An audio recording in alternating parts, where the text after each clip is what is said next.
Assalamualaikum warahmatullahi wabarakatuh. USM News kembali hadir menjumpai Anda. Beragam informasi menarik akan kami sajikan untuk Anda selama 30 menit ke depan.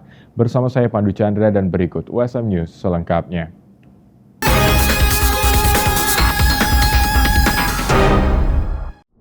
Guna memberikan pemahaman tentang pentingnya peran pendengar dalam situasi krisis psikologis, layanan jasa konseling Universitas Semarang menggelar workshop Psychological First Aid baru-baru ini. Layanan Jasa Konseling Universitas Semarang menggelar workshop Psychological First Aid atau PFA tentang keterampilan mendengarkan bagi masyarakat umum. Menghadirkan narasumber dosen Fakultas Psikologi USM Yudi Kurniawan SPSI MPSI, kegiatan yang digelar di lantai 9 Menara USM ini diharapkan dapat meningkatkan pemahaman masyarakat tentang pentingnya peran pendengar dalam situasi krisis psikologis. Yudi Kurniawan SPSI MPSI mengungkapkan mengenai pentingnya memahami keterampilan dasar dalam memberikan dukungan psikologis, mengingat jumlah kasus gangguan kejiwaan yang terus meningkat. Sebenarnya justru yang ikut tuh harusnya adalah non-profesional, jadi justru yang bukan profesional, jadi kayak misalkan umum, atau mungkin non-psikolog, atau juga non-konselor. Jadi memang tujuannya adalah untuk memberikan bantuan psikologis awal, jadi seperti P3K lah, kira-kira seperti itu. Sekarang semakin banyak ya, semakin besar jumlah kasus gangguan kejiwaan, sehingga memang sudah selayaknya itu banyak orang yang makin tahu dan makin paham, sehingga nanti bisa membantu pekerjaan dari profesional, jadi bisa membantu psikolog, bisa membantu psikiater, membantu dokter juga, kira-kira seperti itu. Sementara itu, dosen pariwisata USM Almas Nabili Imanina MMPAR yang juga menjadi peserta dalam workshop ini berharap akan lebih banyak orang bisa menjadi pendengar yang baik. Hal tersebut dapat membantu korban mengalami krisis psikologis. Mungkin lebih ke kami yang awam, mungkin yang bukan dari psikolog itu bisa menjadi pendengar yang baik. Jadi paling tidak kalau ada yang cerita ke kita tidak menghakimi dulu. Jadi dengerin aja dulu gitu sih. Kalau mungkin menurut kami semua yang di sini bahwa semuanya harus belajar bagaimana menjadi pendengar yang baik. Balik lagi. Karena kebutuhan bercerita seseorang sekarang semakin banyak. Nah, kita perlu menjadi orang yang ya paling tidak jadi tempat yang aman dan tempat yang nyaman untuk orang lain cerita, seperti itu. Banyak harapan melalui workshop ini nantinya persentase gangguan mental yang sedang terjadi di Indonesia dapat berkurang. Presiden Prabowo Subianto menekankan pentingnya penggunaan uang rakyat secara bijaksana kepada sejumlah menteri yang hadir dalam peresmian flyover Madukoro, Kota Semarang, Jawa Tengah pada Rabu siang. Dalam sambutannya, Prabowo mengingatkan bahwa setiap rupiah yang berasal dari rakyat harus digunakan untuk kepentingan rakyat. Presiden Prabowo mengingatkan setiap rupiah uang rakyat harus digunakan sebesar-besarnya untuk kepentingan rakyat. Hal ini disampaikan Presiden Prabowo di hadapan para pejabat yang hadir. Presiden juga menekankan bahwa infrastruktur yang dibangun harus benar-benar memberikan manfaat bagi masyarakat. Kita mengerti bahwa infrastruktur adalah penting untuk membuka konektivitas, memperlancar arus lalu lintas, dengan demikian memacu pembangunan ekonomi. Saudara-saudara sekalian, saya kira saya ingin ucapkan terima kasih ke semua pihak yang telah bekerja keras. Kita harus tahu bahwa infrastruktur ini adalah dibangun dengan uang rakyat. Saya ingatkan untuk kesekian kalinya bahwa setiap rupiah uang rakyat harus dipakai, digunakan sebesar-besarnya untuk kepentingan rakyat. Lebih lanjut, Presiden Prabowo menegaskan bahwa menjadi abdi negara adalah sebuah tanggung jawab yang besar, yang meminta kepada para menteri dan pejabat yang hadir untuk memberikan yang terbaik bagi negara. Presiden Prabowo meyakini bahwa infrastruktur merupakan faktor penting dalam menjadikan Indonesia sebagai negara yang besar, terutama dalam bidang ekonomi. Dalam acara peresmian tersebut, Prabowo Subianto didampingi oleh sejumlah menteri, termasuk Menteri Koordinator Bidang Infrastruktur dan Pembangunan Kewilayahan Agus Harimurti Yudhoyono, serta Menteri Pekerjaan Umum Dodi Hanggodo. Selain itu, hadir pula pejabat daerah seperti PJ Gubernur Jawa Tengah Nana Sujana dan Wali Kota Semarang Hefearita Gunaryanti Rahayu. Pembangunan flyover Madukoro menghabiskan anggaran sebanyak 198,9 miliar. PLN UP 2D Jateng dan DIY kembali berkontribusi dalam mendukung keandalan pasokan listrik Gelegar Musik Prambanan 2024 PLN Mobile. Kesuksesan itu menjadi semangat PLN UP 2D Jateng dan DIY untuk terus memberikan layanan kelistrikan terbaik. PLN UP 2D Jateng dan DIY kembali berkontribusi dalam mendukung keandalan pasokan listrik Gelegar Musik Prambanan 2024 PLN Mobile. Dukungan itu berhasil memeriahkan acara yang berlangsung di pelataran Candi Prambanan dan menyuguhkan hiburan perayaan akhir tahun bagi masyarakat. Manajer PLN UP 2D Jateng dan DIY Munawir Hakim menyatakan bahwa pihaknya berkomitmen untuk mendukung kesuksesan berbagai kegiatan besar yang membutuhkan keandalan listrik tinggi. Untuk memastikan kelistrikan tanpa gangguan selama acara, PLN UP 2D Jateng dan DIY menyiagakan 7 personil andal di lokasi, 1 unit UPS 300 kVA, 2 unit UPS 250 kVA, dan 1 AKOS TM Mobile untuk membackup pasokan listrik. Munawir Hakim juga menegaskan bahwa pihaknya hadir untuk memastikan setiap aspek kelistrikan berjalan optimal, sehingga acara ini bisa memberikan pengalaman terbaik bagi para penonton. Penampilan spektakuler dari berbagai musisi tanah air sukses menyuguhkan hiburan yang meriah bagi para penonton. Kesuksesan itu menjadi semangat PLN UP 2D Jateng dan DIY untuk terus memberikan layanan kelistrikan terbaik, mendukung kegiatan budaya, seni, dan hiburan untuk kemajuan Indonesia. Sebagai tindak lanjut dari pelatihan keselamatan kerja di lingkungan Universitas Brawijaya, Divisi K3L menggandeng BPBD Kota Malang untuk mengadakan simulasi penanganan akibat gempa. Melalui simulasi ini diharapkan sivitas akademika UB mampu melakukan tindakan penyelamatan ketika terjadi bencana secara cepat, tepat, dan aman. Kegiatan pelatihan keselamatan kerja yang dilakukan oleh Divisi K3L Universitas Brawijaya memasuki hari terakhir pada hari ini dengan simulasi. Panitia merancang simulasi jika terjadi gempa sehingga peserta dapat berlatih untuk melakukan evakuasi melalui tangga darurat, jalur evakuasi hingga ke arah titik kumpul. Tim dari BPBD Kota Malang, Habibah, mengatakan bahwa pihaknya membantu sivitas Universitas Brawijaya agar memiliki kemampuan dalam evakuasi terhadap bencana gempa. Di kampus-kampus, di fakultas-fakultas yang ada itu perlu adanya simulasi terkait dengan gempa bumi, karena tidak menutup kemungkinan bencana tidak pernah kami duga dan bisa terjadi sewaktu-waktu. Untuk itu kami di sini memberikan informasi terkait dengan kebencanaan gempa bumi, simulasi gempa bumi yang barusan disampaikan oleh KND. Itu juga dari BPBD juga teman di BPBD semuanya. Kami membawa tim dari BPBD terkait dengan undangan dari Brawijaya Divisi K3R. Melalui simulasi ini diharapkan para peserta mengetahui standar operasional prosedur yang tepat dalam menghadapi bencana gempa terutama di gedung bertingkat. Usai melakukan musyawarah besar 11, Ikatan Keluarga Alumni Universitas Padjadjaran mengumumkan Ferry Joko Juliantono sebagai Ketua Umum IKA Unpad periode 2024-2028. Kegiatan ini sekaligus bersamaan dengan kegiatan reuni Akbar IKA Unpad 2024. Berikut laporan Aras Arafani dari Divia Unpad TV untuk USM TV. Ferry Joko Juliantono diumumkan sebagai Ketua Umum IKA Unpad periode 2024 hingga 2028. Usai terpilih secara aklamasi dalam musyawarah besar 11 IKA Unpad menggantikan Irawati Hermawan. Hal ini diumumkan dalam reuni akbar dan musyawarah besar 11 IKA Unpad digelar 7 hingga 8 Desember di kampus Unpad di Pati Ukur, Bandung. Ferry Joko Juliantono sendiri merupakan Wakil Menteri Koperasi di Kabinet Merah Putih dan merupakan alumni Fakultas Ekonomi jurusan Akuntansi Unpad tahun 1993. Usai diumumkan sebagai Ketua IKA Unpad terpilih, Ferry Joko Juliantono ingin membangun hubungan yang kohesif antara universitas dan alumni. Hal ini agar kegiatan IKA Unpad juga memiliki dampak bagi universitas dan alumni. Dirinya juga menyebut tengah menyiapkan sejumlah program, diantaranya menyiapkan pusat data alumni, Unpad Career Center untuk membantu meningkatkan kapasitas alumni, peningkatan soft skill bagi mahasiswa, serta mendorong pemberian gelar pahlawan bagi tokoh Unpad Profesor Mohtar Kusumaatmadja.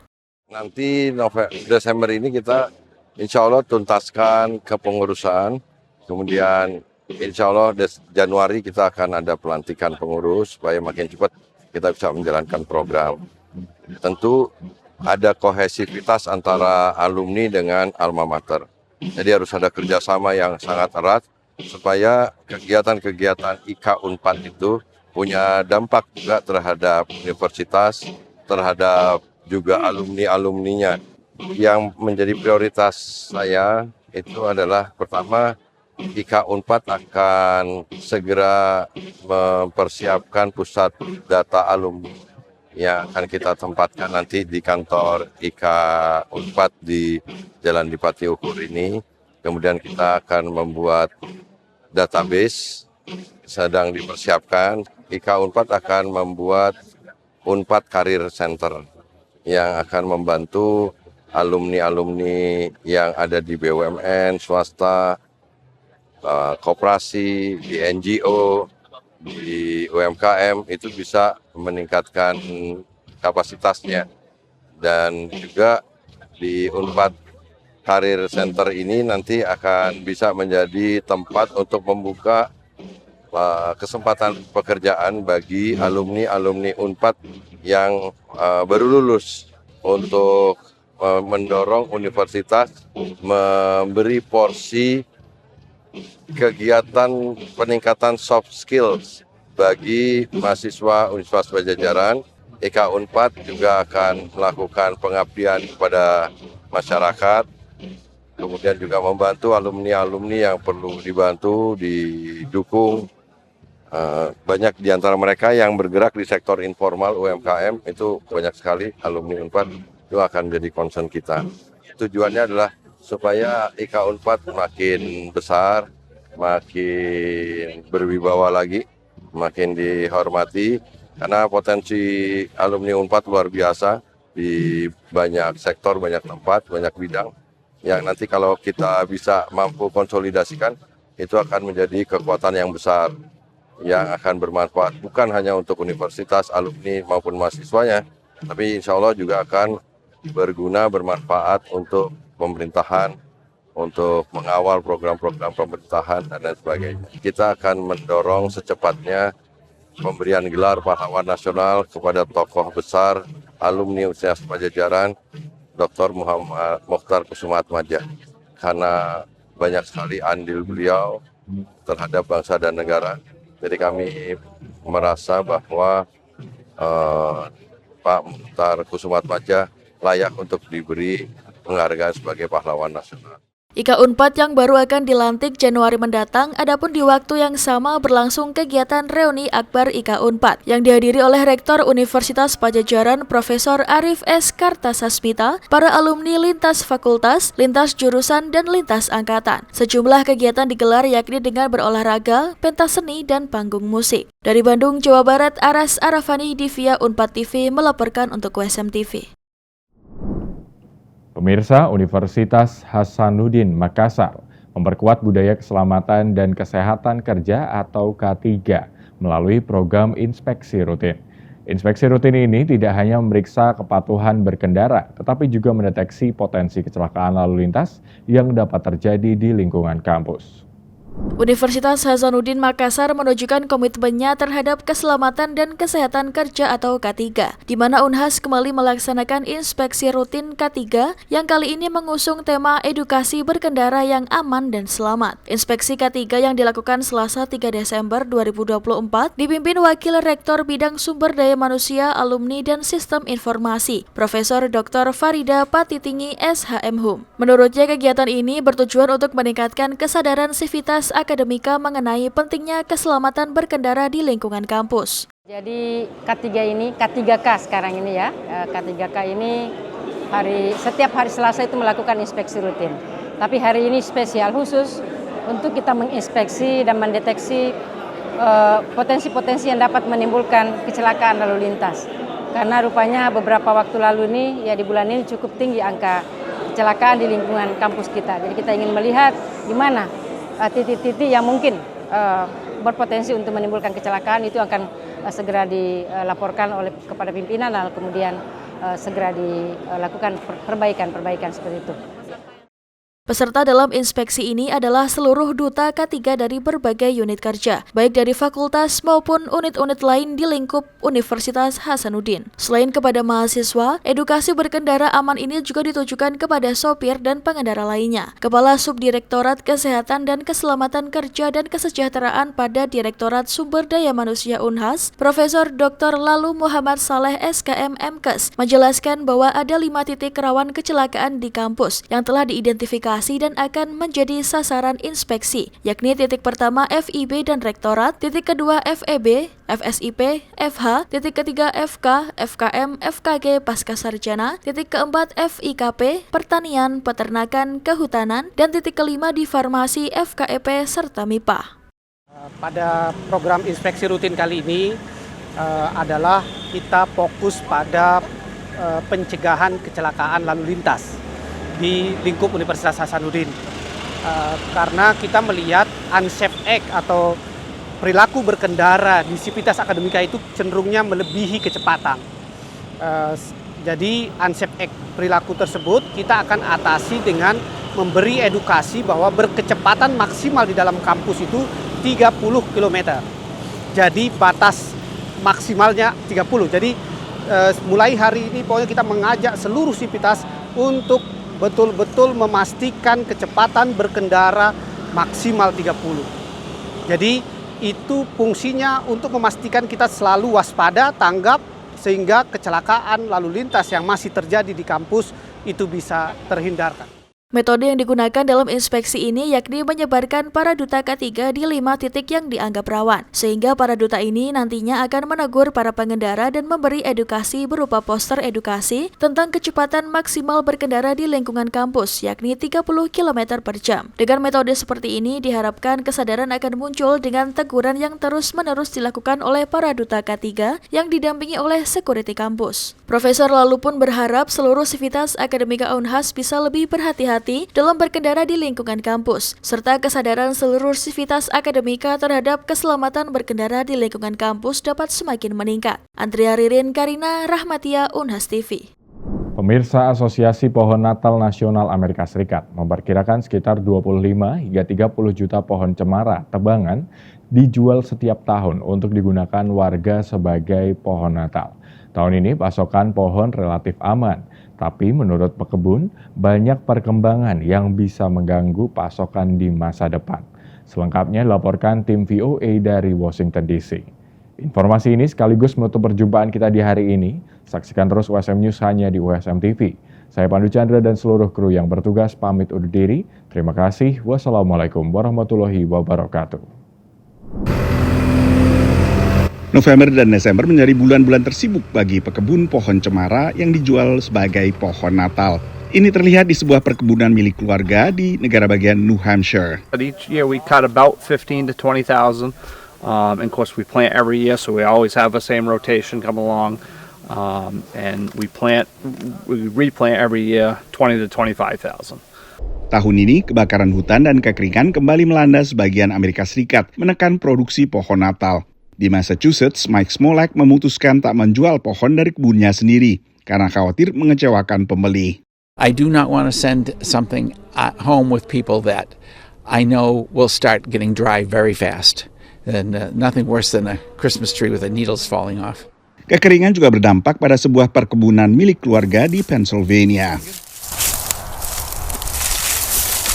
Here we have a tree that just couldn't survive this summer. You can see the root system just doesn't go deep enough to get the moisture, and a lot of them just can't hang on, as you can see there. Pohon yang parah terkena adalah pohon muda yang butuh sedikitnya 6 tahun lagi sebelum siap dijual sebagai pohon Natal. Pohon usia 8 tahun ke atas relatif aman. I mean, they're ready for market. This tree is not stressed out, once again, because its roots go deep. This is going to be fine when it's cut for a Christmas tree this year. Tapi kekeringan tahun ini bisa berdampak pada pasokan pohon beberapa tahun ke depan. This is where we really get hurt, and there's a shortage of Christmas trees, and this keeps the shortage going on because you can't get your new ones to survive. Jeff Hill telah berjualan pohon Natal sejak usia remaja. Menurutnya, satu lagi yang berdampak pada pasokan adalah minimnya alih generasi di perkebunan cemara yang umumnya bisnis keluarga. The average age of a tree farmer is like 64 years old, 65 years old. That's me. Yeah, but there's nobody young getting into business. That's why there really is a shortage. Persoalan ini juga dicermati pemilik perkebunan keluarga Weir di New Hampshire. The kids these days aren't taking the farms over. And of course, to start a Christmas tree farm from scratch is almost impossible. It takes a lot of land. You have to put money into a product for 8 to 10 years before you get any return. So there's no one starting new. Belakangan ada juga keluarga muda yang membeli perkebunan milik keluarga yang telah mapan. Tapi ini juga membutuhkan alih pengetahuan dan mentoring karena tidak mudah untuk membesarkan sebuah pohon cemara hingga bisa mencapai ukuran yang siap dijual sebagai pohon Natal. Dari Washington DC, saya Nova Purwadi dan tim VOA.